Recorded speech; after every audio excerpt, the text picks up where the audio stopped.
Mi vecina anciana corría por la calle gritando como una loca todas las madrugadas.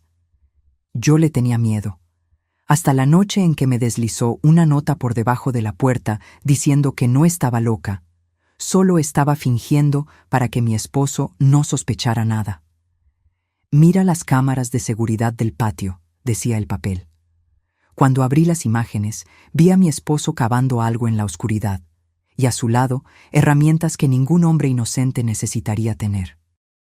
Pero antes de continuar, asegúrate de ya estar suscrito al canal y escribe en los comentarios, ¿desde dónde estás viendo este video? Nos encanta saber hasta dónde están llegando nuestras historias. Mi nombre es Sofía, tengo 32 años, y durante mucho tiempo creí que había construido la vida perfecta. Me casé con Ricardo hace 4 años, después de un noviazgo intenso y apasionado que parecía sacado de una película romántica.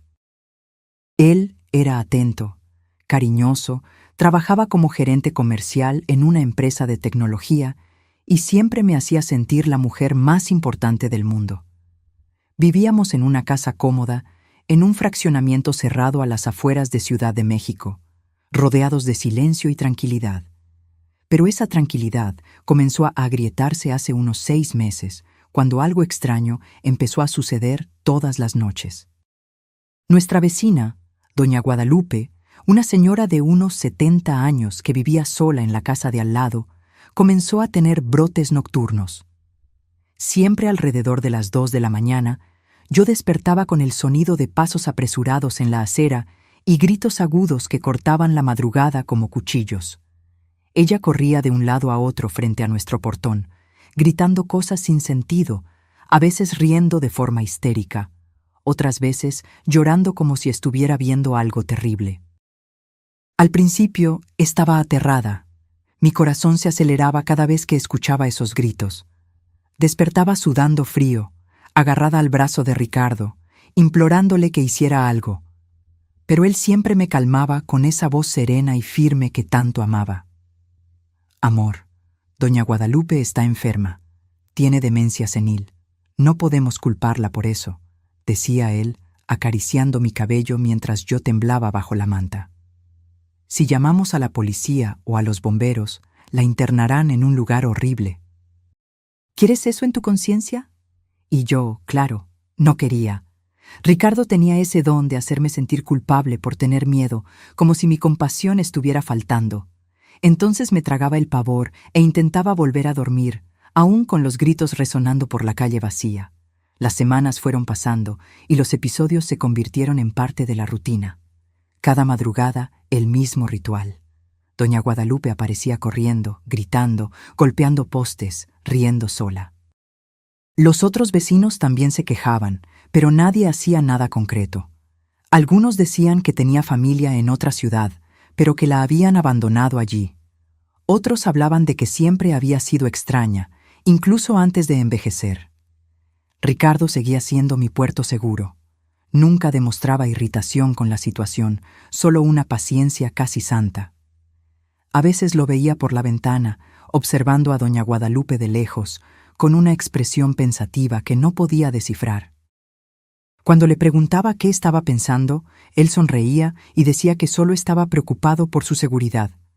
«Puede lastimarse corriendo así en la oscuridad», comentaba él. «Pero no hay mucho que podamos hacer, amor, a no ser tener paciencia». Y yo tenía paciencia, o al menos intentaba tenerla, pero el miedo no se iba. Cada noche me iba a dormir con el corazón oprimido, sabiendo que en pocas horas sería despertada por esos gritos. Comencé a tener insomnio. Tomaba té de manzanilla, melatonina, cualquier cosa que me ayudara a relajar. Pero nada funcionaba completamente. Una cosa que comenzó a incomodarme, además de los gritos, eran pequeños detalles que venía notando en Ricardo. Cosas que antes no les prestaba atención, pero que ahora parecían acumularse como piedritas en un zapato. Por ejemplo, él estaba saliendo más tarde del trabajo. Llegaba a casa a veces después de las 11 de la noche, cansado, con ropa ligeramente sucia de tierra o polvo. Cuando le preguntaba, decía que estaba supervisando obras de infraestructura de TI en empresas clientes, que necesitaba visitar almacenes y espacios en construcción. Tenía sentido. Yo no tenía motivo para dudar. Pero también estaba el hecho de que comenzó a bloquear el celular con contraseña. Antes era solo el reconocimiento facial y yo tenía acceso libre si necesitaba usarlo para cualquier cosa. Ahora, una contraseña de 6 dígitos, que él decía ser exigencia de la empresa por cuestiones de seguridad. Nuevamente, tenía sentido. Y estaba el patio. Nuestro patio era grande, con algunos árboles frutales y un césped que a Ricardo le encantaba cuidar. Pero recientemente comenzó a mover una zona específica, cerca del árbol de guamúchil en el fondo. Dijo que estaba planeando construir una tarima de madera, un espacio gourmet para recibir amigos. Comenzó a cavar, a mover tierra, a traer materiales.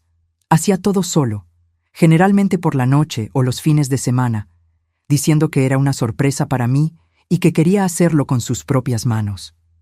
Me parecía extraño que hiciera eso solo, sin contratar a nadie, pero Ricardo siempre fue muy manitas, muy hábil, y yo estaba demasiado ocupada con mi propio trabajo como diseñadora gráfica, trabajando en casa la mayor parte del tiempo para cuestionar mucho, hasta que llegó esa noche. Ricardo tenía un viaje de negocios a Guadalajara, 3 días de conferencias y reuniones.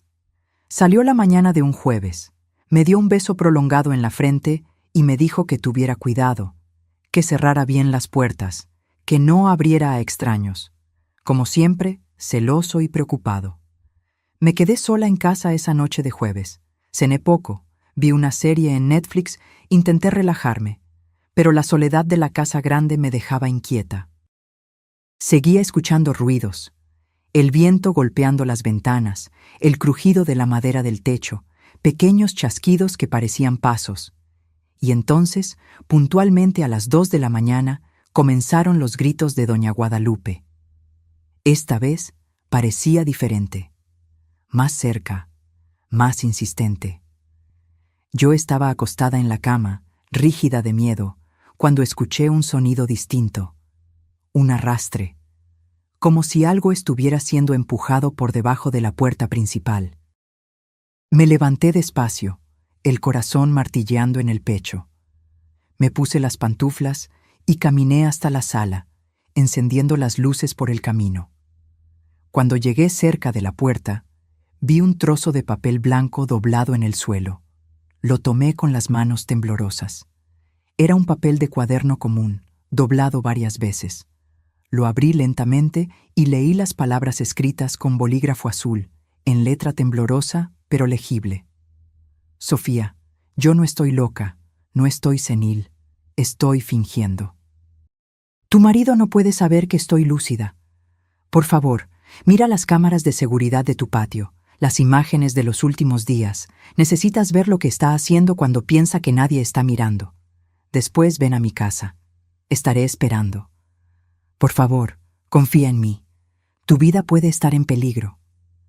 Mi boca se secó. Leí la nota 3 veces, intentando procesar. ¿Doña Guadalupe no estaba loca? ¿Estaba fingiendo? ¿Por qué? ¿Y qué estaría haciendo Ricardo en el patio que yo necesitaba ver? Mi primer instinto fue descartar aquello como delirio de una persona realmente enferma. Pero algo en la escritura, en la forma en que las palabras estaban organizadas, parecía demasiado lúcido para ser obra de alguien con demencia avanzada. Y estaba la última frase: tu vida puede estar en peligro. Esto me heló la espina. Fui hasta la oficina donde estaba el computador conectado al sistema de seguridad de la casa. Ricardo había instalado cámaras hacía cerca de 1 año, diciendo que era para nuestra protección, ya que el fraccionamiento estaba apartado y tenía algunas casas desocupadas. Teníamos cámaras en la entrada, en la cochera, en el área de servicio y en el patio trasero. Encendí el computador con las manos temblando. Accedí al software de monitoreo. Las cámaras grababan continuamente y los archivos se guardaban por 30 días antes de ser reemplazados. Comencé a buscar las grabaciones del patio. Elegí una fecha aleatoria de la semana anterior, cuando Ricardo dijo que se había quedado hasta tarde trabajando en la dichosa tarima. Avancé el video hasta la noche. Eran alrededor de las 11. La imagen estaba en blanco y negro, con esa calidad medio verdosa de la visión nocturna. Y entonces vi. Ricardo estaba en el patio. Pero no estaba construyendo tarima alguna. Estaba cavando profundo, con una pala, sudando, moviendo tierra con una intensidad casi frenética. Y a su lado, iluminada por la luz tenue del poste del vecino, vi una lona plástica grande, negra, doblada y lista. El tipo de lona que se usa para cubrir cosas. Mi estómago se revolvió. Continué viendo. Ricardo cavó por casi 2 horas. El agujero quedó profundo, tal vez 1,5 metros. Se detuvo, secó el sudor, miró alrededor como si verificara si alguien estaba viendo. Luego tomó la lona y la extendió cuidadosamente al lado del agujero. Y después tomó algo que hizo que mi sangre se congelara, una cuerda gruesa y una cinta adhesiva industrial. Él colocó aquello dentro del agujero, lo cubrió con un poco de tierra y luego salió de escena. Pausé el video. Mis manos sudaban tanto que el ratón casi se me resbala. Intenté respirar, pero parecía que no había aire suficiente en la sala. ¿Qué era aquello?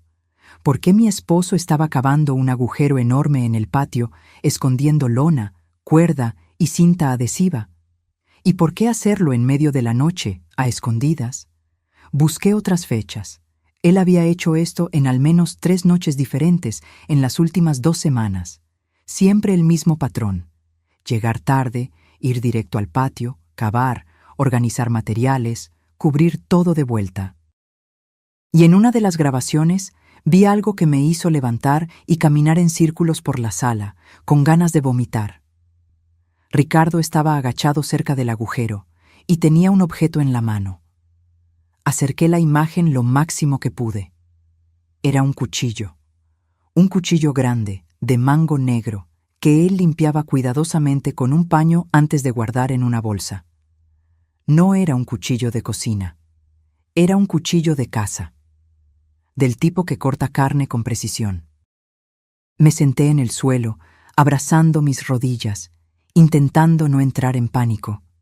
Mi esposo, el hombre que yo amaba, que compartía la cama conmigo todas las noches, que me besaba cada mañana antes de salir para el trabajo, estaba cavando una fosa en nuestro patio.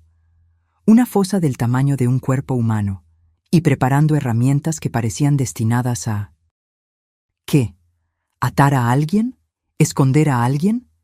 Y la única pregunta que martilleaba en mi cabeza, insistente y aterrorizante, era ¿para quién es esa fosa? Me quedé paralizada en el suelo de la oficina el tiempo suficiente para que mis piernas comenzaran a hormiguear. La luz del computador iluminaba mi rostro en tonos azulados, mientras mi cerebro intentaba desesperadamente encontrar una explicación racional para lo que acababa de ver.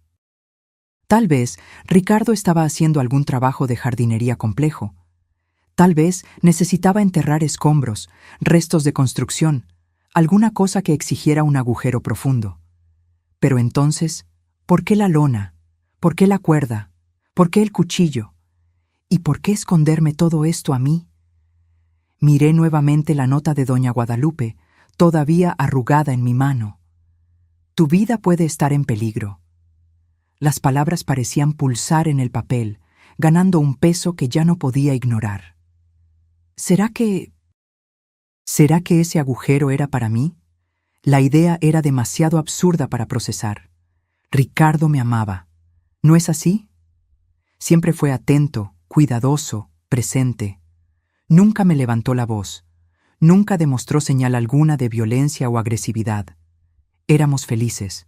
Yo estaba segura de que éramos felices.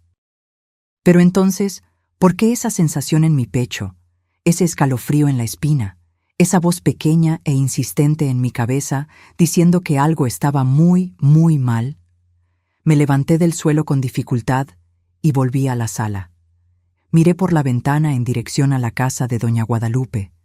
Estaba todo oscuro y silencioso ahora. Ella había dejado de gritar hacía unos minutos. La nota decía que fuera hasta allí, que ella estaría esperando. Parte de mí quería cerrar todas las puertas, meterme bajo las mantas y fingir que nada de aquello estaba sucediendo. Esperar a que Ricardo volviera del viaje, actuar normalmente, tal vez hasta preguntar sobre la tarima de forma casual y evaluar su reacción. Pero otra parte de mí, la parte que acababa de ver a mi esposo preparar lo que se parecía mucho a una fosa clandestina, sabía que no podía simplemente ignorar aquello. Si doña Guadalupe tenía información, si ella sabía algo que yo no sabía, necesitaba escucharla. Me puse unos tenis, me vestí con una sudadera por encima del pijama y tomé mi celular. Verifiqué 3 veces que tuviera la batería llena. Pensé en llamar a alguien, a mi hermana, a mi mamá, a una amiga. ¿Pero qué diría? Oye, creo que mi marido está cavando una fosa en el patio. ¿Voy a casa de la vecina loca a investigar? Iban a pensar que me estaba volviendo loca. Abrí la puerta principal con cuidado, mirando a ambos lados antes de salir. El fraccionamiento estaba completamente silencioso. No había alumbrado público fuerte, solo los postes espaciados que creaban más sombras que luz. La casa de doña Guadalupe estaba a solo 20 metros de la mía, pero el camino hasta allí parecía kilométrico. Caminé rápido por la acera, los brazos cruzados sobre el pecho. Cuando llegué al portón de ella, dudé. ¿Y si esto era una trampa? ¿Y si doña Guadalupe estuviera realmente loca y me estuviera atrayendo dentro de su casa con algún propósito chiflado? Pero entonces la puerta principal se abrió, iluminando el camino hasta la entrada. Y allí estaba ella. Doña Guadalupe no parecía en absoluto la mujer despeinada e histérica que yo veía corriendo por las calles todas las noches. Estaba usando ropa sencilla pero limpia, pantalón de chándal y una sudadera de manga larga. El cabello blanco estaba recogido en un moño bajo y organizado, y sus ojos, los ojos que yo siempre imaginé vacíos y confusos, estaban perfectamente lúcidos, fijos en mí con una intensidad que me hizo detenerme a mitad de camino. «Sofía», dijo, y su voz era firme, sin rastro alguno de la locura performática que yo estaba acostumbrada a escuchar. «Pasa, por favor. Necesitamos hablar». Tragué saliva y avancé. Pasé por el portón, crucé el pequeño jardín delantero y entré en la casa. El interior era sorprendentemente normal. Muebles antiguos pero bien cuidados, olor a lavanda, todo arreglado y limpio. Nada que sugiriera que una persona con demencia senil vivía allí. Doña Guadalupe cerró la puerta detrás de mí y puso el seguro. El sonido del cerrojo me hizo saltar.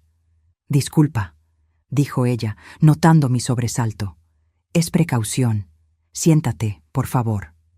Ella señaló un sofá de tela floreada y me senté en la orilla, tensa, las manos apretadas en mi regazo.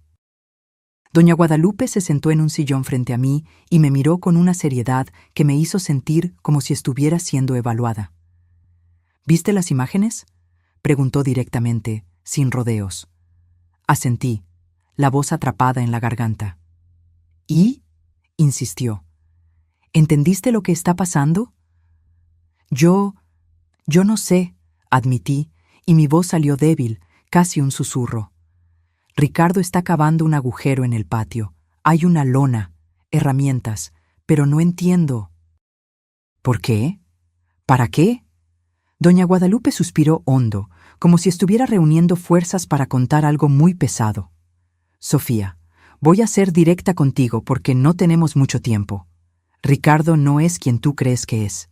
Y ese agujero en tu patio no es para una tarima o una remodelación». Mi corazón se aceleró. «¿De qué estás hablando?». «Estoy hablando de que tu esposo está planeando matarte». Las palabras cayeron sobre mí como un balde de agua fría. Negué con la cabeza, rehusando. «No. Eso no tiene sentido. Ricardo me ama. Él finge amarte». Doña Guadalupe me interrumpió, la voz dura pero no cruel. «Así como fingió amar a las otras», parpadeé, confundida. «¿Las otras?». Ella se levantó y fue hasta un pequeño escritorio en la esquina de la sala. Abrió un cajón y sacó una carpeta de archivo. Volvió y la colocó frente a mí, abriéndola para revelar un montón de papeles, fotos impresas y anotaciones. Hace 6 años, una mujer llamada Berenice murió en circunstancias sospechosas. Estaba casada con un hombre que trabajaba en el sector de tecnología. Vivían en una casa apartada, así como ustedes. Fue encontrada muerta en el patio y la policía archivó el caso como accidente doméstico, caída seguida de traumatismo craneal. El esposo, devastado, vendió la casa y desapareció. Ella empujó una foto en mi dirección. Era de una mujer joven, bonita, de cabello castaño y sonrisa amplia. Y a su lado, en la foto de boda, estaba un hombre. Un hombre que no reconocí de inmediato, pero que tenía rasgos familiares. La mandíbula, la forma de los ojos. 2 años después, doña Guadalupe continuó volteando otra página. Otra mujer, Carla, casada con un gerente comercial, misma historia, casa apartada, muerte súbita, archivado como accidente. Otra foto, otra mujer, otro hombre a su lado, y esta vez, incluso con el cabello diferente y los lentes que él usaba en la imagen, lo reconocí. Era Ricardo. Mi cabeza dio vueltas. No, no puede ser. Ese no puede ser él. Él cambia de nombre, de apariencia, de ciudad, pero el patrón es siempre el mismo, Sofía. Se casa con mujeres que tienen algún patrimonio, alguna herencia, algo de valor. Las enamora, construye una vida aparentemente perfecta, y luego, cuando el momento es el adecuado, las elimina y se queda con todo. Sentí como si el suelo se estuviera abriendo debajo de mí. ¿Cómo sabes todo esto? ¿Quién eres tú? Doña Guadalupe se inclinó hacia adelante, los ojos fijos en los míos. Fui investigadora privada durante 30 años, Sofía. Me jubilé hace 10, pero aún mantengo contactos. Cuando Ricardo y tú se mudaron aquí, lo reconocí. Llevó tiempo, mucha investigación, cruce de datos, pero estaba segura de que era él. El problema es que no tengo pruebas concretas suficientes para que la policía actúe. Así que comencé a vigilarlo. Y a fingir que estaba loca para que él no desconfiara de mí. La miré, aturdida. ¿Usted fingía estar loca para protegerme? Para protegerte y reunir evidencia, confirmó. Pero el tiempo se está acabando. Ricardo está acelerando el plan. Cavó ese agujero en los últimos días porque se está preparando. Y cuando él regrese de ese viaje, Sofía, él va a ejecutar. Me llevé las manos al rostro, intentando contener las lágrimas que comenzaban a caer. ¿Pero por qué? ¿Por qué yo? No tengo una fortuna, no tengo nada especial. Heredaste esta casa de tus padres, ¿no fue así? Doña Guadalupe me interrumpió. Una casa en un terreno grande, valorado, en un área que está siendo muy buscada por desarrolladoras. Ricardo lo sabe. Se casó contigo por eso. Era verdad. Mis padres habían muerto en un accidente automovilístico hacía 5 años, poco antes de que conociera a Ricardo. La casa había sido mi herencia. Ricardo siempre dijo que adoraba el lugar, que quería construir nuestro futuro allí. Pero ahora, mirando hacia atrás, me di cuenta de que él había sido quien sugirió que nos mudáramos aquí, quien insistió en que sería perfecto, quien planeó todo hasta el más mínimo detalle. ¿Qué estaba esperando?, pregunté, con la voz ahogada. ¿Por qué ahora? Probablemente esperó tiempo suficiente para no levantar sospechas. 4 años de matrimonio es un tiempo razonable. Y ahora, con el terreno valorándose cada vez más, debe haber decidido que es el momento. Respiré hondo, intentando organizar mis pensamientos. ¿Qué hago? ¿Voy a la policía? ¿Muestro las imágenes? Doña Guadalupe negó con la cabeza. Las imágenes muestran comportamiento sospechoso, pero no son prueba de crimen. Él puede alegar que estaba haciendo cualquier otra cosa. Y sin un cuerpo, sin evidencia concreta de intención de homicidio, la policía no puede arrestarlo.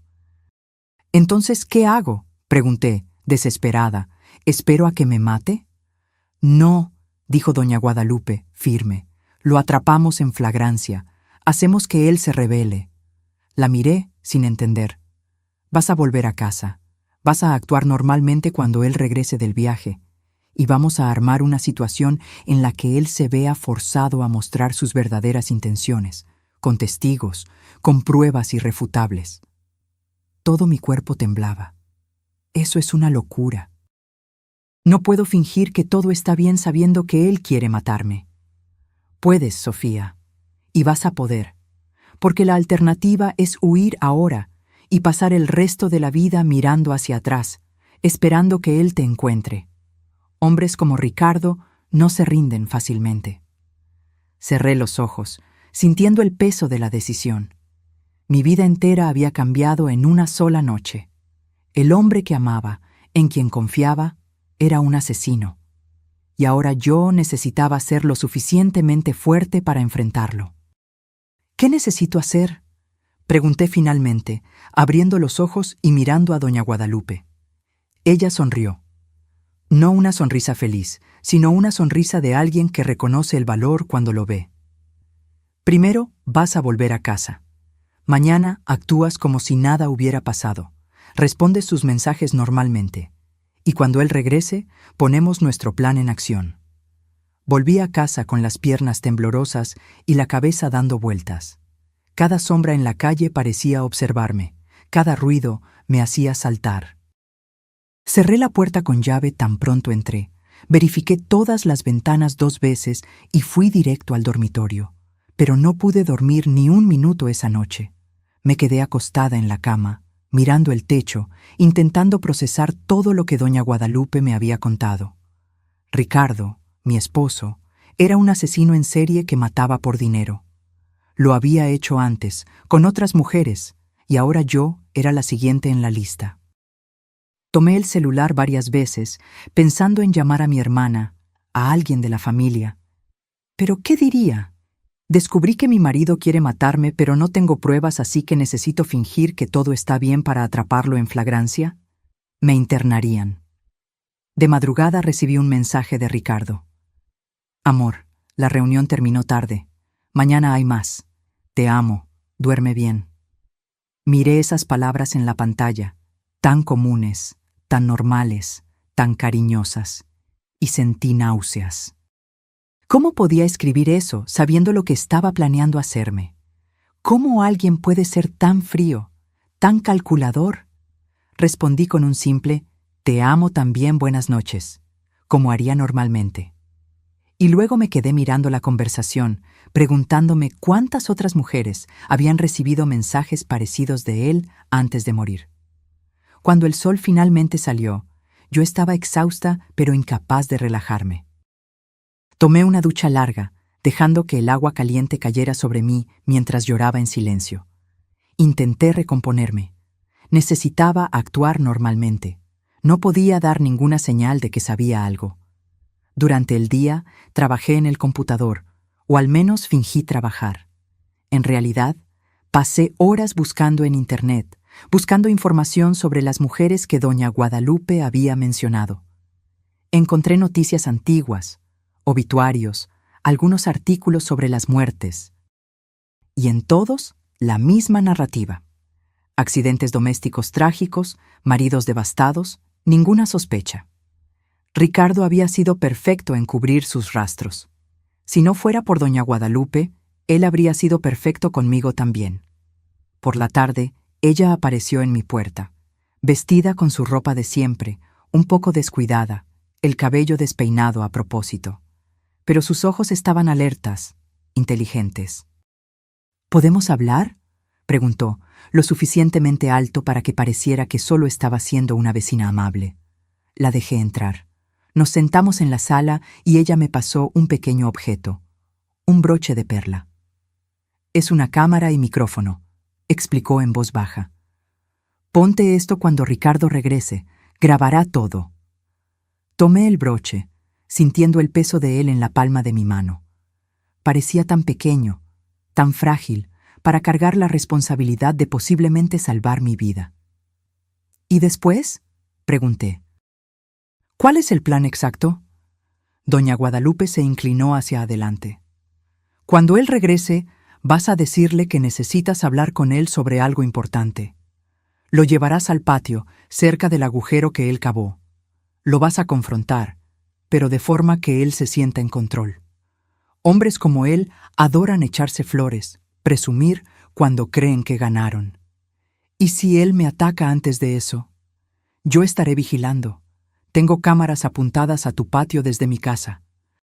A la menor señal de peligro real, llamo a la policía. Pero necesitamos que él se incrimine, Sofía. Necesitamos que él admita lo que está planeando, de preferencia con detalles. Me mordí el labio, nerviosa. ¿Y si él no cae en la trampa? ¿Y si se da cuenta? No se dará cuenta. Hombres como Ricardo son arrogantes.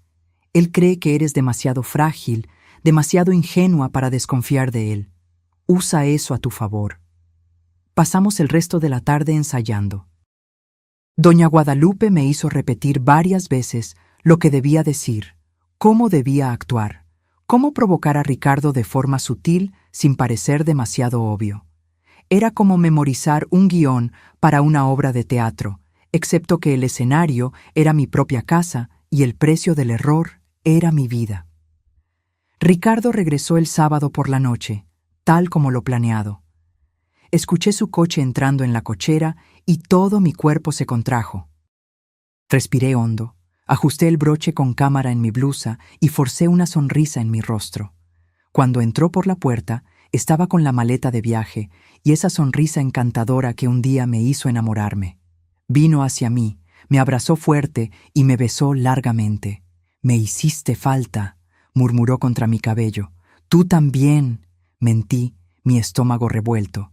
Soltó la maleta y fue a la cocina a tomar agua. Yo lo seguí, intentando parecer casual. «¿Cómo estuvo el viaje?», pregunté, apoyándome en la barra. «Productivo. Cerramos unos buenos contratos. Voy a necesitar viajar de nuevo el próximo mes, pero esta vez será más rápido». Fue todo lo que pude decir. Él me miró, la cabeza ligeramente inclinada. «¿Estás bien? Pareces cansada». «Solo que no dormí muy bien sola aquí. La casa se queda muy silenciosa». «¿Doña Guadalupe no hizo de las suyas?», preguntó, y noté un brillo extraño en sus ojos al mencionar el nombre de ella. «Sí hizo. Corrió gritando ayer de nuevo, pero ya estoy acostumbrada». Ricardo esbozó una pequeña sonrisa. «Pobrecita, va a terminar lastimándose en algún momento de estos». La forma en que dijo eso me dio escalofríos. Parecía más una predicción que preocupación genuina. Aclaré mi garganta. «Ricardo, quería hablar contigo sobre una cosa. Es importante». Él se enderezó, atento. «Claro, ¿qué pasó?». «Es sobre el patio, sobre lo que estás construyendo allí». Vi un cambio sutil en su expresión, una tensión casi imperceptible alrededor de sus ojos. «¿La tarima? ¿Qué tiene?». «Es que estaba mirando por la ventana el otro día y vi que hiciste un agujero muy grande allí, y me dejó curiosa. ¿Puedes mostrarme cómo va a quedar? Quiero entender el proyecto». Ricardo se quedó en silencio por un momento demasiado largo. Luego sonrió, pero la sonrisa no alcanzó sus ojos. «Claro, amor. ¿Quieres ir ahora?». «Podemos», respondí, intentando mantener la voz firme. Pasó su brazo por mis hombros y me guió hasta la puerta trasera. Mi corazón latía tan fuerte que estaba segura de que él podía oírlo. Pasamos por el área de servicio y salimos al patio. La noche estaba clara, con una luna llena que iluminaba todo con una luz plateada y fría. Caminamos por el césped hasta llegar cerca del guamúchil. Y allí estaba, el agujero. Lo había cubierto con tablas de madera, probablemente para disimular, pero se podían ver los bordes, la tierra removida alrededor.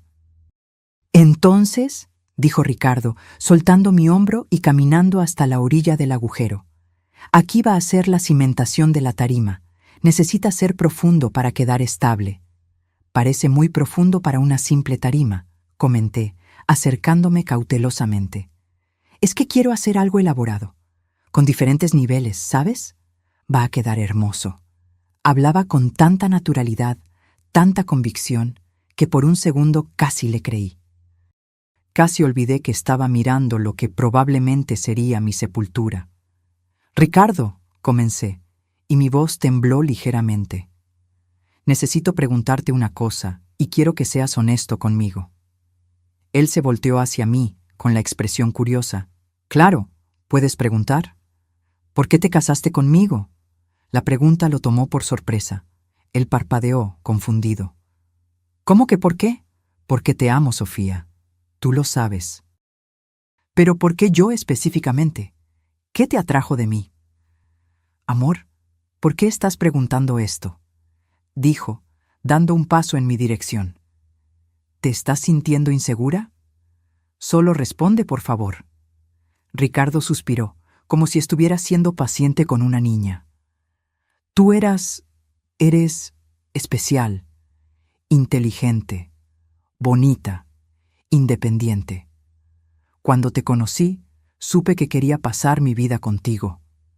«¿Y la casa?», pregunté, mi voz volviéndose más firme. «La casa que heredé de mis padres». «¿Eso tuvo alguna influencia en tu decisión?». Vi el cambio en su rostro. Sutil, pero estaba allí, la máscara comenzando a agrietarse. «¿Qué clase de pregunta es esa?», dijo, y había una dureza nueva en su tono. «Es una pregunta simple, Ricardo. ¿Te casaste conmigo por la casa?». Él soltó una risa corta, sin humor. «Estás siendo ridícula». «¿Ridícula?», repetí, sintiendo que la rabia comenzaba a hervir dentro de mí. «Sé sobre las otras, Ricardo. Berenice, Carla. Sé lo que hiciste con ellas». El silencio que siguió fue absoluto. Hasta los grillos dejaron de cantar. Ricardo se quedó completamente inmóvil, mirándome con una intensidad que me hizo querer correr. Pero me forcé a quedarme quieta, a mirarlo de vuelta. Y entonces, lentamente, sonrió. Pero no era la sonrisa encantadora y cálida que yo conocía. Era algo frío, vacío, aterrador. «Entonces lo sabes», dijo calmadamente, como si estuviéramos comentando sobre el clima. «La viejita loca te lo contó, ¿no fue así? Sabía que estaba fingiendo. Debería haberme deshecho de ella primero». Mi sangre se congeló. Acababa de confesar. Acababa de admitir todo. «¿Por qué, Ricardo?», pregunté y mi voz salió quebrada. «¿Por qué hacer esto?». Él se encogió de hombros, las manos en los bolsillos, completamente relajado. «Dinero, claro. ¿Por qué más?». «Crecí sin nada, Sofía. Tuve que trabajar como un condenado toda la vida solo para sobrevivir. Y luego me di cuenta de que había un camino más fácil. Mujeres solitarias, con patrimonio, desesperadas por compañía. Era casi demasiado fácil». «Eres un monstruo», susurré. «Soy práctico», corrigió. «Y tú habrías sido la más fácil de todas, si esa bruja no se hubiera metido». Él sacó las manos de los bolsillos y vi que sostenía algo. Una cuerda. «Pero está bien», continuó, avanzando despacio en mi dirección. «Esto solo complica un poco las cosas, pero el resultado será el mismo». Retrocedí, pero él fue más rápido. Agarró mi brazo con fuerza, tirando de mí hacia el agujero. «¡No!», grité, intentando soltarme. Y entonces, de repente, luces fuertes se encendieron alrededor del patio. Voces gritando, personas corriendo. Ricardo se detuvo, confundido, mirando a todos lados. Y antes de que pudiera procesar lo que estaba sucediendo, policías surgieron de detrás de la cerca, de los laterales de la casa, rodeándonos completamente. «Policía, suéltela y ponga las manos donde podamos ver». Ricardo me soltó aturdido. Corrí lejos de él hacia los policías. Y allí, cerca de la cerca, vi a doña Guadalupe con una tableta en las manos mostrando la grabación en vivo de lo que acababa de suceder. Ella había planeado todo. Las cámaras, la policía escondida, esperando el momento exacto. Ricardo fue esposado, aún sin parecer creer que había sido atrapado. Me miró una última vez antes de ser llevado, y lo que vi en sus ojos no fue remordimiento o arrepentimiento. Era solo rabia por haber fallado. Los días que siguieron fueron un borrón de declaraciones, abogados y entrevistas con la policía. La casa quedó acordonada como escena del crimen por casi una semana entera. Cordón de aislamiento amarillo, peritos revisando cada rincón del patio, excavando el agujero que Ricardo había cavado, buscando más evidencia. Encontraron más de lo que esperaban.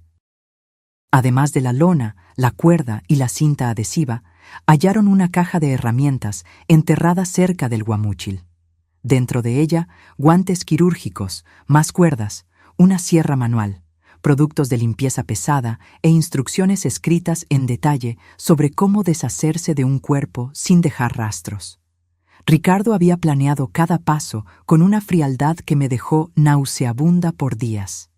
Fui obligada a quedarme en un hotel durante el periodo de la investigación. Doña Guadalupe se ofreció a quedarse conmigo, y acepté sin dudar. No podía estar sola. Cada vez que cerraba los ojos, veía el rostro de Ricardo esa noche, admitiendo todo con esa calma aterradora. Las grabaciones del broche con cámara y las cámaras que doña Guadalupe había instalado estratégicamente alrededor de la casa fueron fundamentales. Capturaron cada palabra de su confesión, cada movimiento. No había forma de negarlo, de alegar malentendido o montar una defensa. Ricardo estaba acabado. La investigación se profundizó. La policía comenzó a investigar los casos anteriores que doña Guadalupe había mencionado. Berenice y Carla. Los casos fueron reabiertos, se solicitaron exhumaciones, se hicieron nuevos análisis forenses. Y, una por una, las piezas encajaron. Ricardo no era solo un asesino.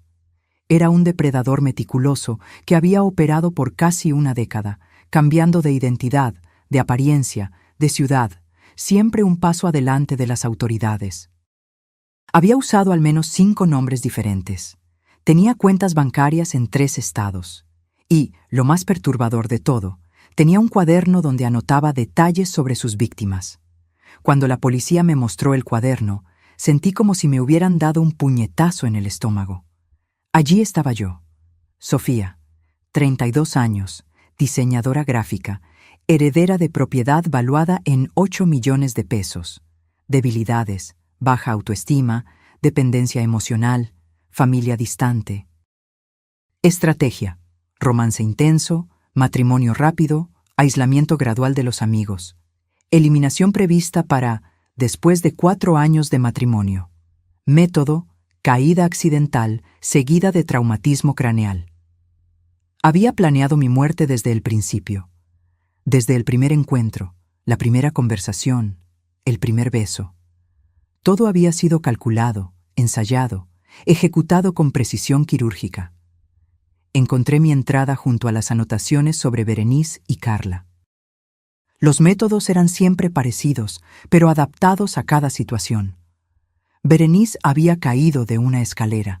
Carla se había ahogado en la bañera.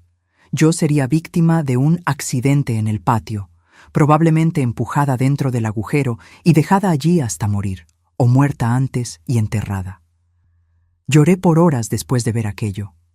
No por Ricardo, sino por mí misma. Por cuánto tiempo había vivido al lado de un monstruo sin darme cuenta. Por cómo había sido manipulada, usada, transformada en nada más que una transacción financiera. Mi familia, finalmente, se enteró de todo. Mi hermana viajó inmediatamente para quedarse conmigo. Mi madre entró en shock y necesitó acompañamiento médico por algunos días. Todo el mundo había adorado a Ricardo. Había sido el yerno perfecto, el cuñado atento, el esposo ejemplar. La idea de que todo había sido una farsa, una performance elaborada, era demasiado difícil de procesar.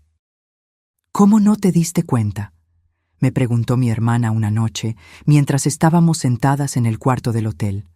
No era una acusación, sino una pregunta genuina, cargada de confusión y dolor. Porque él era bueno en eso, respondí, mirando la pared. Sabía exactamente qué decir, cómo actuar, cuándo retroceder y cuándo avanzar. Él estudió esto, Amanda. Estudió cómo manipular personas, cómo leer debilidades y usarlas. Y yo estaba vulnerable cuando lo conocí. Acababa de perder a nuestros padres. Estaba sola, perdida. Él se aprovechó de eso. Amanda tomó mi mano y la apretó. Esto no es culpa tuya, Sofía. Nada de esto es culpa tuya. Racionalmente, yo sabía que ella tenía razón, pero emocionalmente cargaba un peso enorme de vergüenza. Vergüenza de haber sido engañada. Vergüenza de no haber visto las señales. Vergüenza de haber confiado ciegamente en alguien que estaba planeando matarme. El juicio fue rápido. Con toda la evidencia, Ricardo no tuvo mucho espacio para maniobrar. Su abogado intentó alegar locura temporal, pero las anotaciones meticulosas en el cuaderno, la planificación detallada, la ejecución fría de asesinatos anteriores, todo eso probaba que estaba perfectamente consciente de sus acciones. Fui llamada a testificar. Tuve que sentarme en ese tribunal a pocos metros de Ricardo y contar mi historia. Mirarlo mientras relataba cómo había sido manipulada, engañada, casi muerta. Él me miró durante toda la declaración, no con rabia o remordimiento, solo con esa misma expresión vacía, como si yo fuera un problema matemático que él no había conseguido resolver adecuadamente. Cuando fue su turno de hablar, Ricardo se rehusó a mostrar arrepentimiento alguno. Dijo que había hecho lo que era necesario para sobrevivir en un mundo injusto, que mujeres como yo, que heredaban patrimonio sin trabajar por él, no merecían aquello. Que él estaba solo redistribuyendo recursos de forma más eficiente. La frialdad con que hablaba era perturbadora. Hasta el juez pareció afectado. Fue condenado a 3 cadenas perpetuas consecutivas, sin posibilidad de libertad condicional, una por cada víctima confirmada: Berenice, Carla y el intento contra mí. La fiscalía estaba investigando otros casos aún, de mujeres que habían desaparecido en circunstancias sospechosas en ciudades donde Ricardo había vivido. Cuando la sentencia fue leída, sentí un alivio inmenso, pero también un vacío extraño. Se había hecho justicia, pero las cicatrices permanecían. Volví a casa semanas después del juicio. La policía había liberado la propiedad, pero no podía mirarla de la misma forma. Cada habitación cargaba memorias envenenadas. La sala donde veíamos películas. La cocina donde él preparaba el desayuno para mí los domingos. El cuarto donde dormíamos juntos, donde él me abrazaba todas las noches mientras planeaba mi muerte. Doña Guadalupe apareció el primer día que regresé. Traía un pastel casero y una sonrisa amable. «¿Cómo estás?», preguntó, sentándose conmigo en el porche. «Sobreviviendo», respondí honestamente. Creo que es la mejor descripción. Solo sobreviviendo. Ella asintió, comprensiva. Llevará tiempo. El trauma no se cura de la noche a la mañana. Pero eres fuerte, Sofía. Más fuerte de lo que imaginas. No me siento fuerte, me siento estúpida, rota. No eres ninguna de las dos, dijo firmemente. Fuiste víctima de un depredador sofisticado. Eso no te hace débil o tonta, te hace humana. Nos quedamos en silencio por un momento, observando el patio. El agujero había sido rellenado, el césped replantado.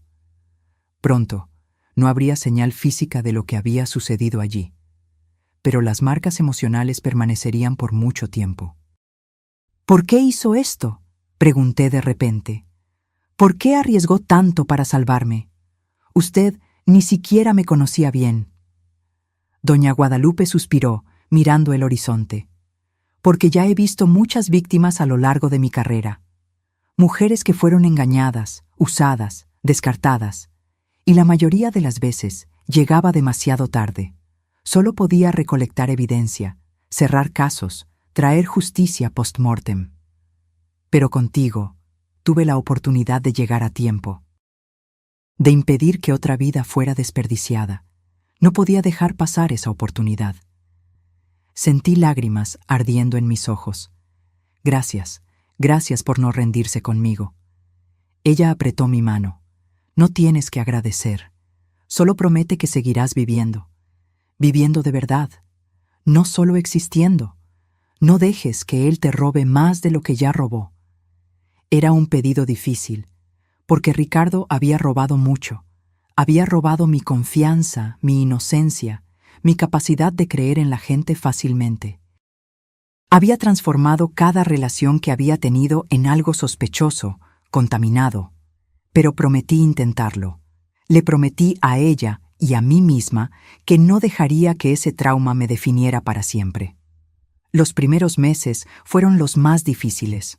Comencé terapia intensiva, 2 veces por semana. Mi terapeuta, doctora Paulina, era especialista en trauma y TEPT. Me ayudó a entender que lo que estaba sintiendo, el miedo constante, las pesadillas recurrentes, la desconfianza generalizada, eran respuestas normales a una situación anormal. Pasaste por una traición profunda, me explicó en una de las sesiones. No fue solo el descubrimiento de que tu marido quería matarte. Fue la percepción de que la persona en la que más confiabas, que compartía tu vida, tu cama, tus sueños, nunca fue quien pensaste que era. Eso sacude los cimientos de lo que crees sobre las relaciones, sobre tu propia capacidad de juicio. Tenía razón. Yo cuestionaba cada decisión que había tomado, cada momento que había pasado con Ricardo, intentando identificar las señales que había perdido. ¿Cómo había conseguido engañarme tan completamente?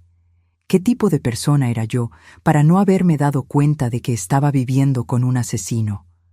Tú no eres responsable de su sociopatía, doctora Paulina insistía siempre. Personas como Ricardo son maestros de la manipulación. Gastan años perfeccionando sus máscaras. No es un fallo tuyo no haber visto a través de ella. Intelectualmente lo entendía, pero emocionalmente cargaba la culpa como una piedra en el pecho. Vendí la casa. Ya no podía vivir allí. Cada habitación me asfixiaba, cada sombra me asustaba. Compré un apartamento pequeño en el centro de la ciudad, en un edificio con portería 24 horas y cámaras en todos los pisos. Necesitaba sentirme segura, aunque fuera una ilusión. Doña Guadalupe también se mudó. Dijo que quería estar más cerca del centro, más cerca de mí. Alquiló un apartamento en el mismo edificio, 3 pisos arriba. Se convirtió en más que una vecina. Se convirtió en familia, la única persona que realmente entendía por lo que yo había pasado. Ella me presentó a un grupo de apoyo para víctimas de violencia doméstica y abuso. Al principio, me resistí. No fui abusada físicamente, argumenté. Ricardo nunca me levantó la mano. Pero abusó de ti psicológicamente, replicó doña Guadalupe. La manipulación es abuso, Sofía. El control es abuso. Y la planificación de homicidio definitivamente califica. Fui a la primera reunión renuente, sintiendo que estaba invadiendo un espacio que no era mío. Pero tan pronto como las otras mujeres comenzaron a compartir sus historias, me di cuenta de que tenía más en común con ellas de lo que imaginaba. Historias de manipulación sutil. De aislamiento gradual de amigos y familia. De gaslighting, cuando el abusador te hace dudar de tu propia percepción de la realidad. De control financiero disfrazado de cuidado. De amenazas veladas encubiertas por declaraciones de amor. Una mujer, Julia, describió cómo su exmarido la convenció lentamente de que ella era incapaz de tomar decisiones sola. Comenzó con pequeñas cosas. Deja que yo elija el restaurante, tú siempre dudas demasiado. Y escaló hasta el punto en que ella no podía ni comprar ropa sin la aprobación de él. Otra, Mariana, contó cómo su pareja la aisló de toda la familia, creando conflictos fabricados, haciéndole creer que todos estaban en su contra, que solo él realmente se preocupaba. Yo reconocía elementos de esas historias en mi propia experiencia. Ricardo nunca había sido agresivo o controlador de forma obvia. Pero mirando hacia atrás, veía los patrones. Cómo sutilmente me desmotivaba a mantener contacto frecuente con mi familia, siempre con excusas razonables. Cómo siempre sabía exactamente qué decir para hacerme sentir culpable cuando yo cuestionaba algo. Cómo yo me había vuelto gradualmente dependiente de su aprobación para sentirme bien conmigo misma. Compartí mi historia por primera vez en ese grupo. Fue liberador y aterrador al mismo tiempo. Cuando terminé, estaba temblando, lágrimas corriendo por mi rostro, pero al mirar alrededor vi solo comprensión, solidaridad, fuerza colectiva. «Sobreviviste», dijo Julia, tomando mi mano. «Viste el mal a los ojos y sobreviviste. Eso te convierte en una guerrera». No me sentía como una guerrera, pero estaba comenzando a entender que la supervivencia por sí misma era un acto de coraje. Volví al trabajo gradualmente. El diseño gráfico era algo que podía hacer desde casa, a mi propio ritmo.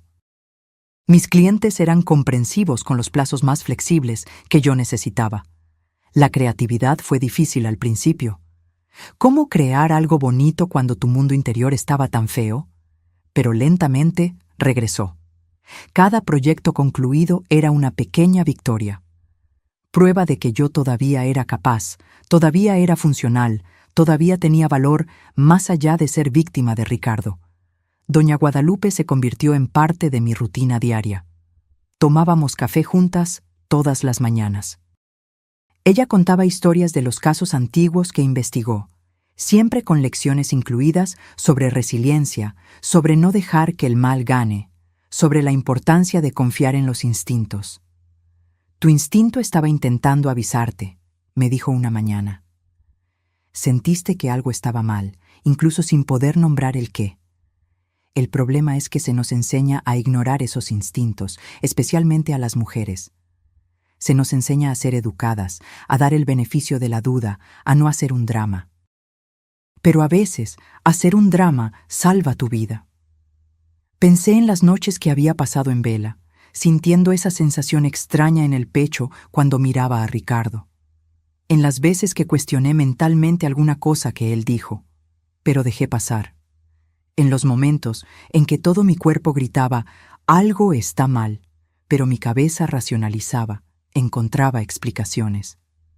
¿Cómo sabemos cuándo confiar en los instintos y cuándo estamos solo siendo paranoicas?, pregunté. Doña Guadalupe pensó por un momento. Creo que la cuestión no es saber con certeza. Es darte permiso para investigar, para hacer preguntas incómodas, para poner tu seguridad por encima de la educación. Es mejor ser llamada paranoica y estar viva que ser considerada confiada y terminar muerta. Era una verdad dura, pero necesaria.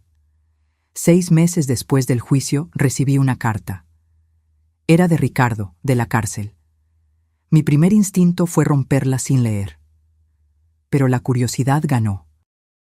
La carta era corta, escrita con letra esmerada. Sofía, sé que probablemente no quieres saber de mí. No espero perdón ni comprensión, pero quería que supieras que, de todas, fuiste la más difícil. No por la ejecución. Esa sería simple, sino porque por algunos momentos, breves que fueran, llegué a cuestionarme si podría realmente tener algo real. Si podría parar. Pero la verdad es que no sé cómo ser otra cosa aparte de lo que soy. No sé cómo sentir lo que las personas normales sienten. Y tal vez al final, tú fuiste la afortunada. Escapaste. Las otras no tuvieron esa oportunidad. No sé si esto ofrece algún consuelo. Probablemente no. Pero pensé que deberías saber. Fuiste la única que estuvo cerca de hacerme querer cambiar. Solo que no fue lo suficientemente cerca. R. Leí la carta 3 veces, sintiendo una mezcla extraña de rabia, asco y una tristeza profunda. Incluso ahora, incluso detrás de las rejas, estaba intentando manipular. Intentando plantar la idea de que yo había sido especial, que nuestra conexión había significado algo, pero no significó. No para él, de cualquier forma. Para él, yo era un medio para un fin, y esa carta era solo otro intento de ejercer control, de ocupar espacio en mi cabeza. Rompí la carta en pedazos pequeños y la tiré a la basura. Bloqueé cualquier posibilidad de correspondencia futura. Él no merecería ni un segundo más de mi tiempo, ningún fragmento de mi atención. Pero la carta me hizo pensar en Berenice y Carla, las otras víctimas. Ellas no habían tenido la suerte que yo tuve, No tenían una doña Guadalupe vigilando, protegiendo, interviniendo en el momento adecuado. Me puse en contacto con las familias de ellas a través de los abogados. Fue difícil, doloroso. ¿Cómo te presentas a personas que perdieron a seres queridos a manos del hombre que tú llamaste esposo? Pero fueron amables, acogedoras incluso. Compartimos historias, comparamos notas, lloramos juntas. Y de alguna forma, aquello ayudó. Creó un sentido de comunidad en torno al trauma, un propósito compartido de garantizar que Ricardo nunca más tuviera oportunidad de lastimar a nadie. Juntas, trabajamos con una organización que ayudaba a víctimas de crímenes violentos. Ofrecimos testimonios, participamos en campañas de concientización, hablamos en escuelas y universidades sobre señales de relaciones abusivas, sobre la importancia de confiar en los instintos, sobre cómo operan realmente los depredadores. Era emocionalmente agotador. Cada vez que contaba mi historia en público, revivía el trauma. Pero también era catártico. Transformaba mi dolor en algo útil, en algo que podría salvar otras vidas. Y lentamente, muy lentamente, comencé a sentirme menos rota. Las cicatrices aún estaban allí, y probablemente siempre lo estarían. Pero comenzaron a doler menos. Comenzaron a parecer menos como heridas abiertas y más como marcas de batalla. Evidencia de que había enfrentado algo terrible y sobrevivido. Un año después del juicio, decidí hacer algo que hacía meses venía evitando. Volví al barrio donde vivía con Ricardo. No a la casa. Esa ya había sido demolida por una constructora, sino al barrio, a las calles que solía caminar, a los lugares que formaban parte de mi vida antes de que todo se desmoronara. Doña Guadalupe fue conmigo. ¿Estás segura de que estás lista?, preguntó en el coche. No, admití. Pero creo que nunca voy a estar totalmente lista, y necesito hacerlo. Necesito probarme a mí misma que puedo. Llegamos al final de la tarde, cuando el sol comenzaba a descender en el horizonte, tiñendo todo de tonos anaranjados. El barrio estaba más concurrido de lo que recordaba. Nuevas casas habían sido construidas, nuevas familias se mudaron. La vida había continuado, indiferente al drama que se había desarrollado allí. Caminamos despacio por la calle. Cuando llegamos al terreno donde estaba mi antigua casa, me detuve y miré el espacio vacío. Tablones rodeaban el lugar. Máquinas de construcción estaban estacionadas, señalando que pronto algo nuevo sería erigido allí. Era extraño pensar que aquel lugar, que una vez representó mi hogar, mis sueños de futuro, ahora era solo un lote vacío esperando ser transformado en otra cosa. Como si todo lo que sucedió allí hubiera sido borrado, reemplazado. Pero yo sabía que no había sido borrado. No para mí. Las memorias estaban todas allí, vívidas y dolorosas. ¿Puedes ver belleza aquí todavía?, doña Guadalupe preguntó suavemente. Pensé por un momento. No sé, pero tal vez no necesite ver belleza. Tal vez solo necesite aceptar que esto fue parte de mi historia, sin dejar que defina quién soy. Ella sonrió, aprobando. Eso es madurez emocional, Sofía. Estás creciendo a través del dolor, no a pesar de él. Continuamos caminando, pasando por otras casas, por vecinos que saludaban sin reconocerme. Era liberador ser invisible allí, ser solo otra persona de paso.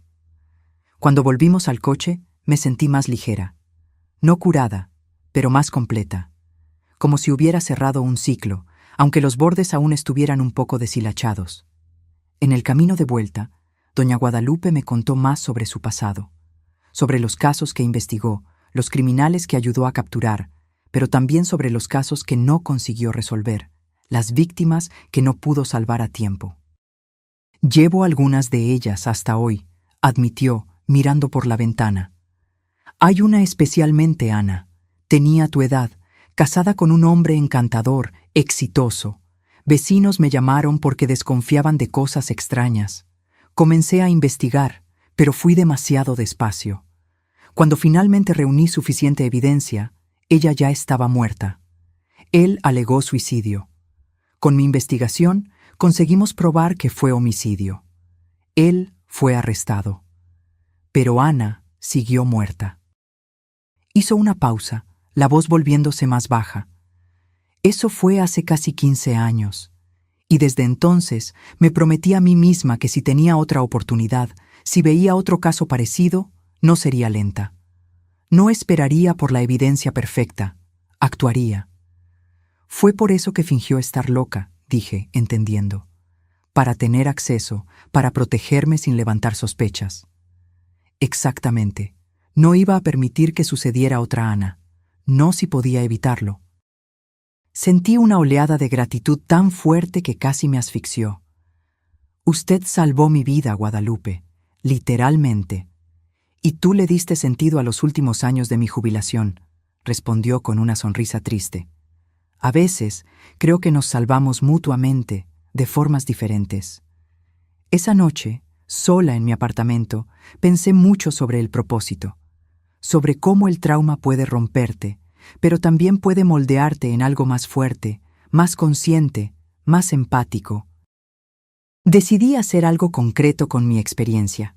Con la ayuda de doña Guadalupe y las familias de Berenice y Carla, creamos una fundación. El objetivo era ofrecer apoyo a víctimas de relaciones abusivas, educar sobre señales de alerta y financiar investigaciones de casos sospechosos que las autoridades no estaban priorizando. La llamamos Fundación Renacimiento. El nombre era a propósito. La idea de que incluso después de la destrucción más absoluta, es posible renacer. No fue fácil. Burocracia, recaudación de fondos, estructuración. Pero cada obstáculo superado parecía una pequeña venganza contra Ricardo.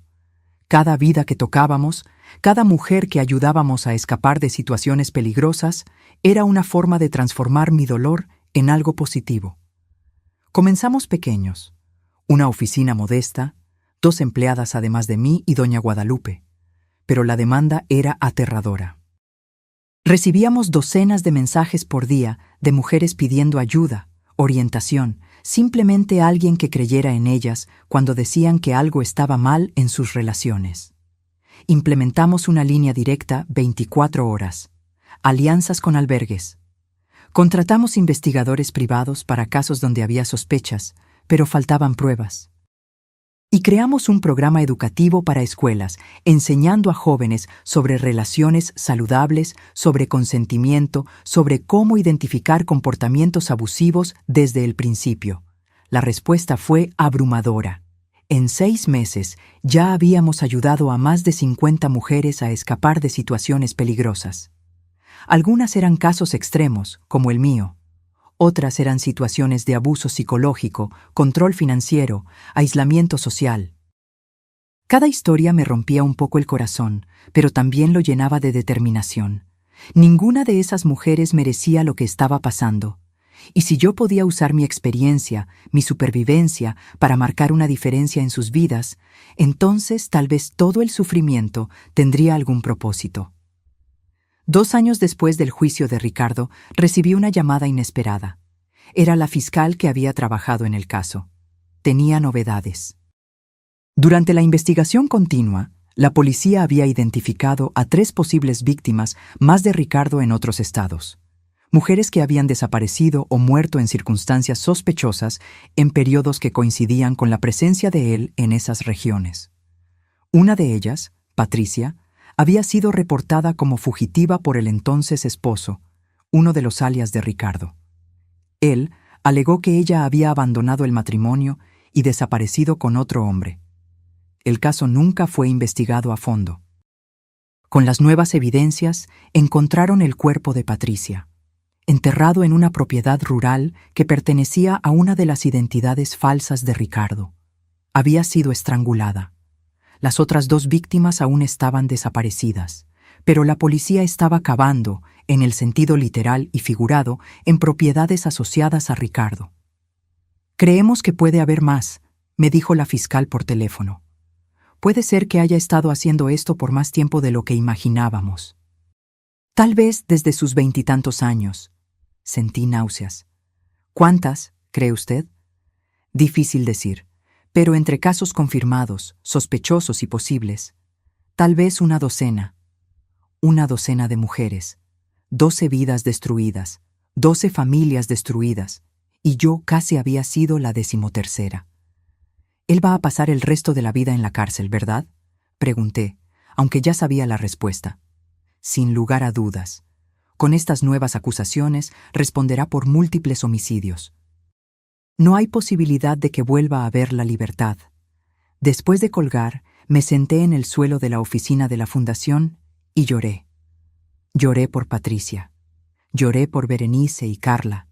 Lloré por las mujeres de las que aún ni sabíamos los nombres. Lloré por la sensación abrumadora de impotencia ante tanto mal. Doña Guadalupe me encontró así, sentada en el suelo, los ojos rojos. Más víctimas, fue todo lo que pude decir. Ella no necesitó más explicaciones. Se sentó a mi lado en el suelo, no intentando consolarme con palabras vacías, solo quedándose allí, presente, sólida. ¿Qué hacemos con esto?, pregunté después de un tiempo. ¿Con la conciencia de que existen tantos monstruos por ahí, depredando a mujeres inocentes? Hacemos exactamente lo que estamos haciendo, doña Guadalupe respondió. Luchamos, educamos, protegemos a quienes podemos proteger. No ganamos todas las batallas, Sofía, pero ganamos algunas. Y cada vida salvada, cada mujer que escapa, cada depredador que cae, es una victoria.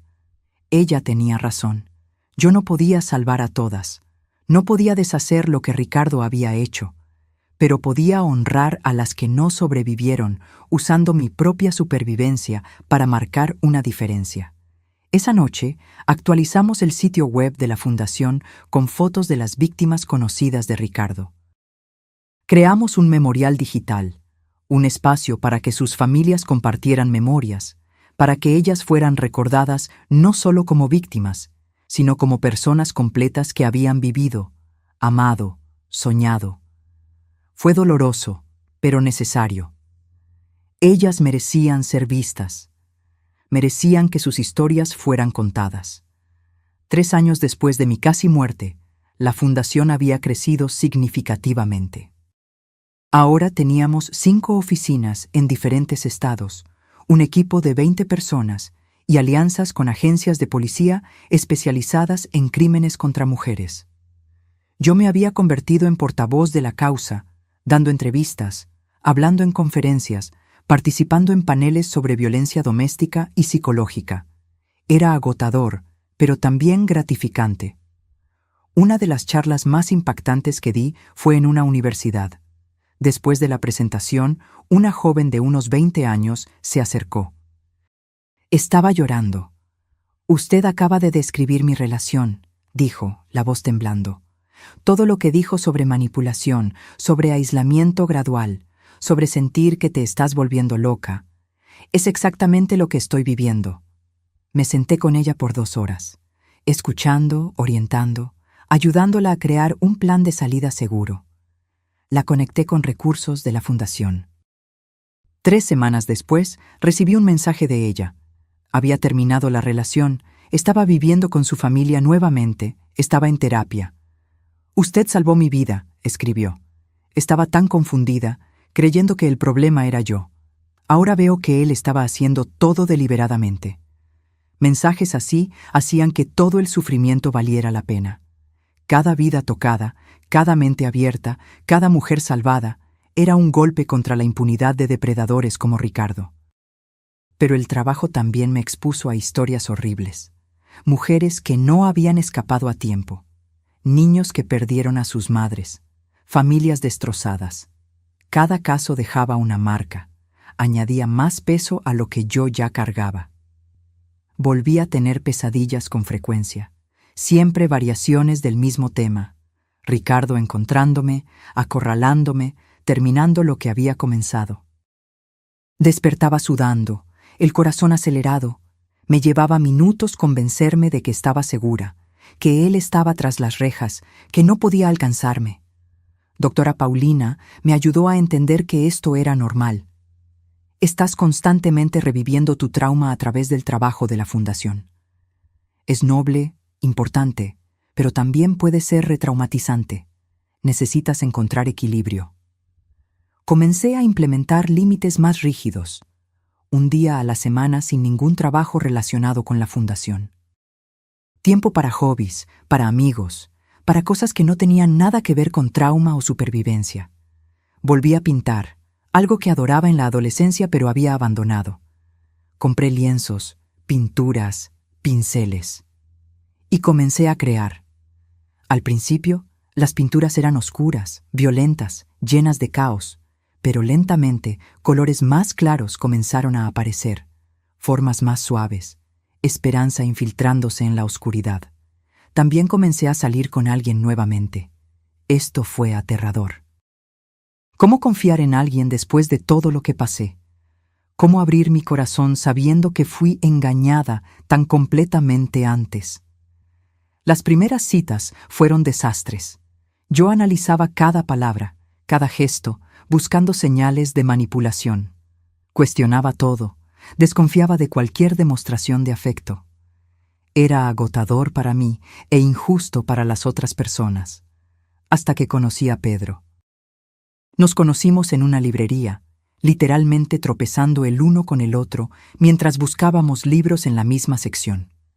Era profesor de historia, dulce, paciente, con un sentido del humor sutil que me hacía reír genuinamente. Nuestra primera conversación duró 3 horas. Él no intentó impresionar con historias elaboradas o encanto excesivo, fue simplemente real. Habló sobre sus propias luchas, sobre haber perdido a su madre por cáncer, sobre cómo eso lo hizo valorar las conexiones genuinas. Conté mi historia la tercera vez que nos encontramos. No podía seguir saliendo con él sin que lo supiera.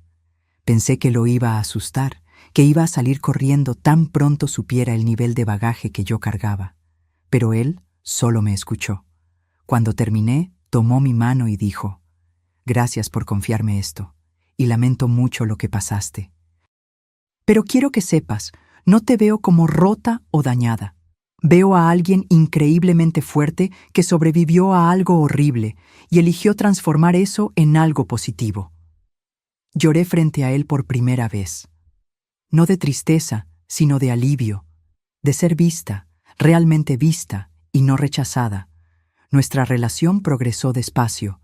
Pedro respetaba mis límites, nunca presionaba, siempre se comunicaba abiertamente. Cuando yo tenía ataques de pánico o pesadillas, él estaba allí, pero sin asfixiar, sin intentar arreglar, solo presente y solidario. «No sé si puedo ser la pareja que mereces», admití una noche, meses después de estar juntos. «Todavía tengo tantas cosas sin resolver». «Todo el mundo tiene cosas», respondió. «Y no estoy buscando perfección, Sofía. Estoy buscando conexión real, y eso es lo que tenemos». Fue liberador estar con alguien que no exigía que yo fingiera estar completamente curada, que aceptaba que la sanación es un proceso, no un destino. 4 años después de escapar de Ricardo, llegó una noticia inesperada. Él estaba enfermo, cáncer avanzado. Los médicos le daban algunos meses de vida. No sé lo que sentí cuando lo supe. No era satisfacción exactamente, ni compasión. Era algo más complejo, más confuso. Pidió verme. A través de su abogado, envió una solicitud formal. Decía que quería arreglar las cosas antes de morir. Mi primera reacción fue rehusar terminantemente. ¿Por qué le daría el privilegio de mi presencia?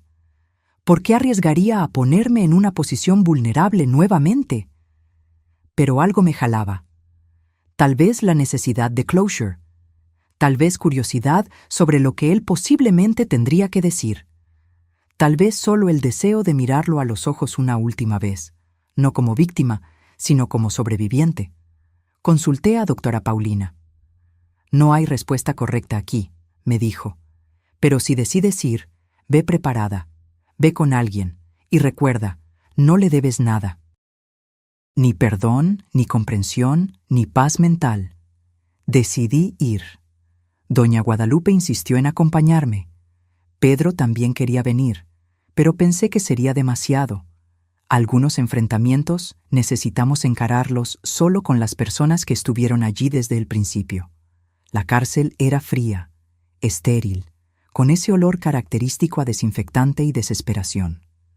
Pasamos por varios niveles de seguridad antes de ser llevadas finalmente a la sala de visitación especial. Ricardo estaba diferente. Mucho más delgado, el cabello completamente canoso, la piel con tono amarillento. El cáncer lo estaba consumiendo visiblemente. Pero los ojos todavía tenían ese brillo calculador que yo recordaba tan bien. Estaba sentado en una silla de ruedas, esposas en las muñecas, a pesar de estar claramente demasiado débil para representar cualquier amenaza física. Me senté a la mesa frente a él. Doña Guadalupe se quedó de pie detrás de mí, una presencia protectora silenciosa. «Sofía», dijo, y su voz estaba ronca, débil. «Gracias por venir». No respondí, solo miré, esperando. Él tosió, una tos profunda y dolorosa. «Sé que no tengo derecho a pedir nada, pero quería pedirte disculpas antes de morir». «Disculpas», repetí, sin emoción. «¿Por intentar matarme? ¿Por matar a otras mujeres? ¿Por destruir familias enteras?» «Por todo», dijo, desviando la mirada.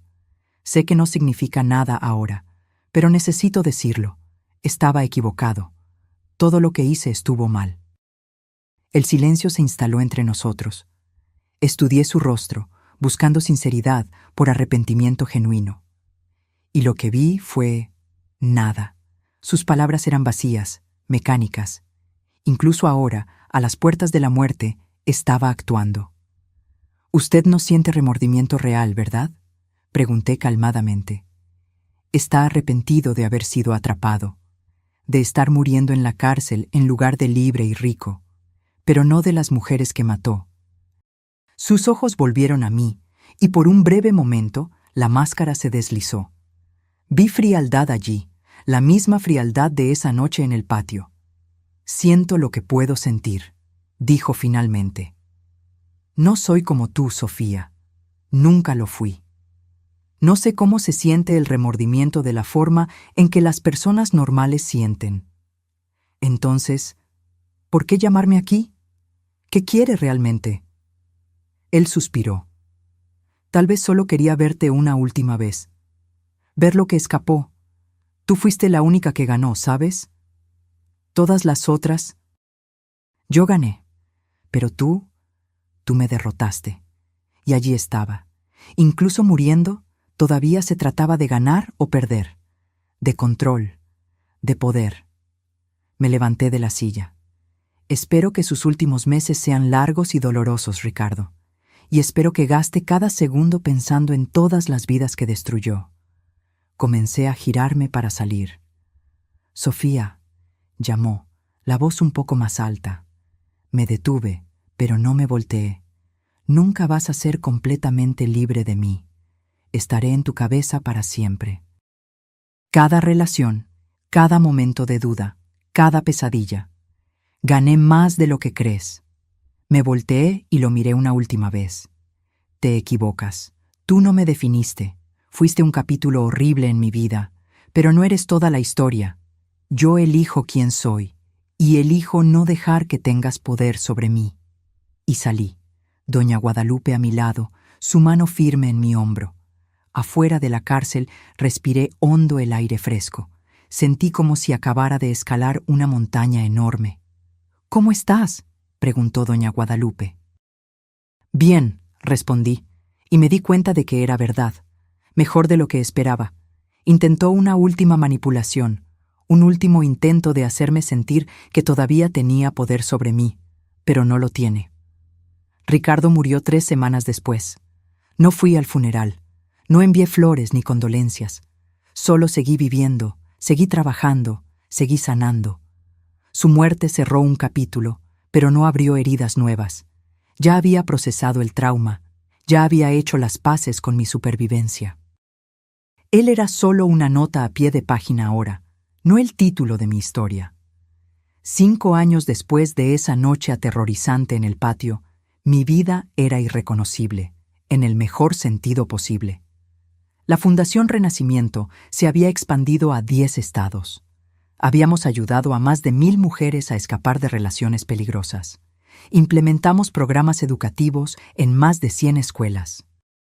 Y trabajamos con legisladores para crear leyes más fuertes contra el acoso, el hostigamiento y la violencia psicológica.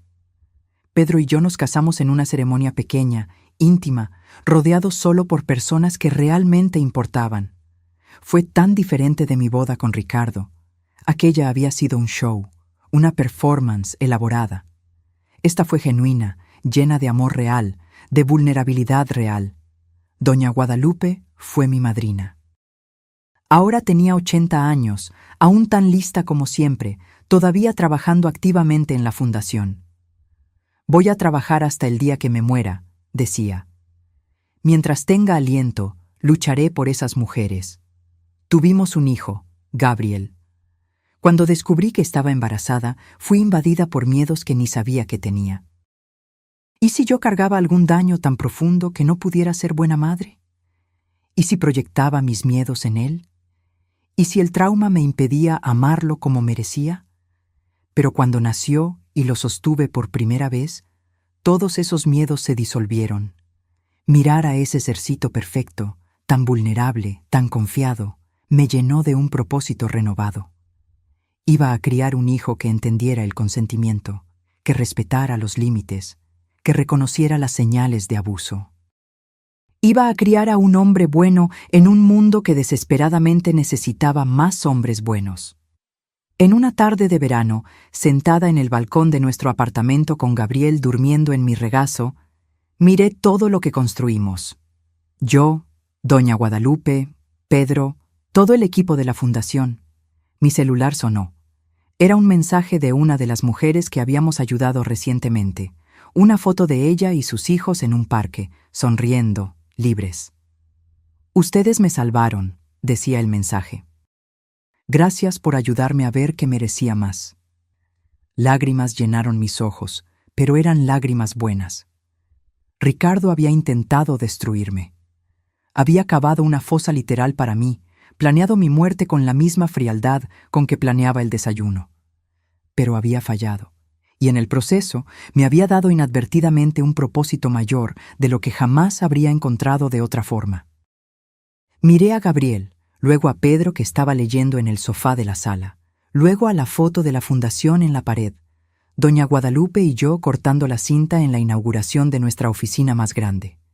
Había sobrevivido, había sanado, había prosperado. Ricardo tenía razón en una cosa, nunca lo olvidaría completamente.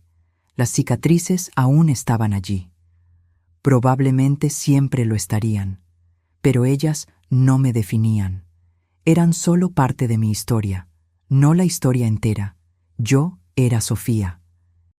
Sobreviviente, fundadora, esposa, madre, defensora, guerrera, y estaba viva, gloriosamente, desafiantemente, agradecidamente viva, y eso, al final, era la mayor venganza de todas.